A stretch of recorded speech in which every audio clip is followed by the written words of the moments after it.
Ayan mga ka-brother, gawa muna tayo ng pain. Ang gagawin natin pain ngayon ay itong metallic foil na silver. Kahapon ang ginawa natin ay kulay pula na hair extension. Natapos natin kabitan ng pain yung kawil na ating kuan. Ngayon naman, ito naman ang ating gagawin. Ito na po natapos natin na metallic foil. Ito po yung ginayat ko nung isang araw mga ka-brother. Tatapusin na lang natin ito tapos saka magagayat ulit ako sa isang araw.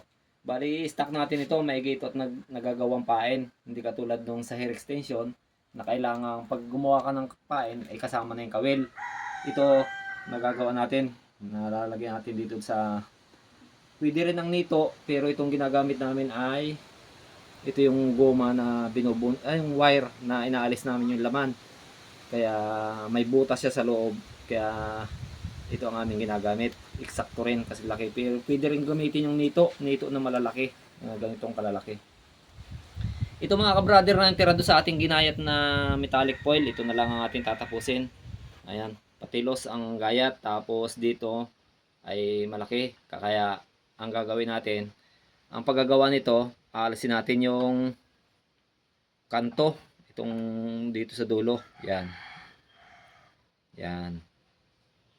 Yan, kailangan alisin yan para medyo tumilos yung pain sa puno. Hindi masyadong kuhan. Tapos ito ang itatali natin dito sa ating ginagamit na pinakang nito. Wire ito mga ka-brother na inalis lang yung laman sa loob. Yan. Tapos sisilo natin pa ganyan. Yan. Tatalian na natin. Ganyan lang kasimple mga ka-brother yung paggagawa ng metallic foil na silver.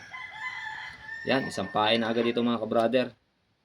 Talagang kaya tiyagaan din sa paggagawa. Yan mga ka-brother, yan isang pain agad yan. Lagay na natin doon. As in magandang dawihin ito mga ka-brother, itong metallic foil. Talagang garantisado nito ito. Shout out po kay brother Jonathan Solas ng Marinduque. Naibahagi niya yung kanyang kaalaman sa atin dito sa Oriental Mindoro. Kaya maraming salamat sa iyo, brother Jonathan Solas ng Marinduque. Yan, tuloy-tuloy lang ang mga paggagawa mga ka-brother. Ganito lang ang paggagawa. Kaya maganda rin ito at nakakapag-stack ng pain. Kasi ito'y nakahiwalay doon sa kawil. Yan, marami-rami na tayo nagawa mga ka-brother. Yan o. Bali, nakabitan na natin yung ating mga ginayat nung nakaraan. So, kung marami-rami ng pain yan. Tapos ito, tatapusin pa natin. Ayan mga ka-brother, maraming salamat po sa inyong panonood at sa patuloy na suporta. At sana po, doon sa mga baguhan, paki-follow, paki-share at paki-like yung aking mga video.